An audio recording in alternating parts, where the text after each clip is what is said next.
to a conclusion. If you leave gaps in it, you don't have a sense of fulfillment. But authorities had differing opinions when it came to this potentially dangerous trip. The National Park Service and the Bureau of Land Management were receptive to Freeman's lofty goal, and the Department of Energy was kind enough to agree to the explorer's request to grant supervised access to certain parts of Area 51 that were integral to the expedition. Most understood his plight, but still, the U.S. Air Force, the most influential organization when it came to the approval of Freeman's wish, was less than eager to give the go-ahead. And I pleaded with the Air Force for several years to allow my team access to several archaeological sites.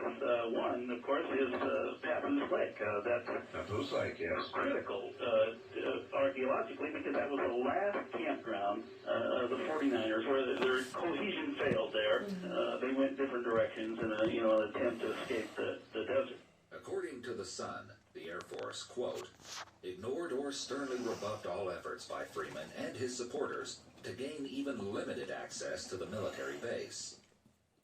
In fact, even when the desperate archaeologist enlisted the help of his congressman, he was still similarly rejected by a reply that allegedly stated that the Air Force, quote, will not allow nor will they ever allow anyone access to the area.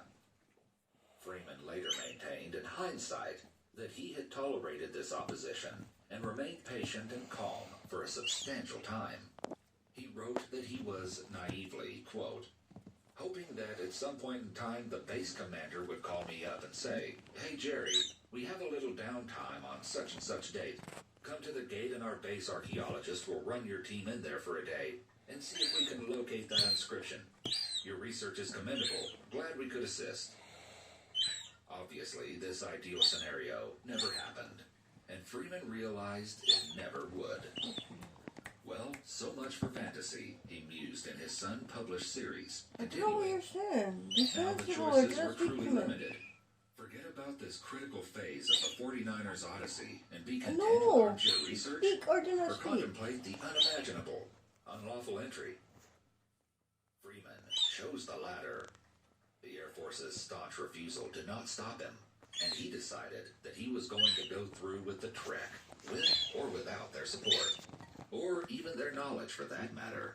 You were refused permission Yes. a number of times, and then at some point you decided to hell with them, you're going in anyway? I cast reason aside, and I admit it. I'm not sorry I did it. There's no better way to understand the trials and tribulations Freeman went through than his own account, as detailed in the Las Vegas Sun series. His first entry is dated Tuesday evening, April 22nd, 1997. Freeman starts, I stood alone beside the rusted metal barricade, marking the end of public land.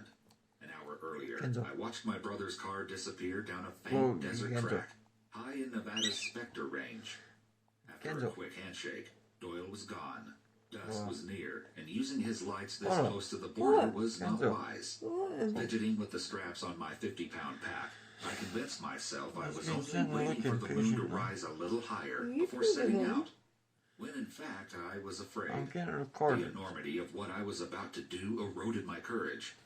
Finally, taking a deep Never in this breath, world I is stepped a across the seagull in a barrier fucking and into monster the slash forbidden zone. region has ever ate Freeman goes on the to same explain bowl that the seventh of fish. inscription is said to be carved Really onto a good remote food. canyon wall high above Maybe it's Papoose not Lake. strictly He true, took the time but in this right initial now, entry to explain with why God he was corresponding with the Las Vegas Sun. on camera, I felt it was a necessary fucking to establish a seagull link with the media, and just in case the wild rumors mastiff about cross trespassers the region disappearing were true. is He sitting also kept a cell phone patiently on his person, eating. explaining that if arrest appeared imminent, I would broadcast my position and circumstances. In no way would I flee or resist detainment.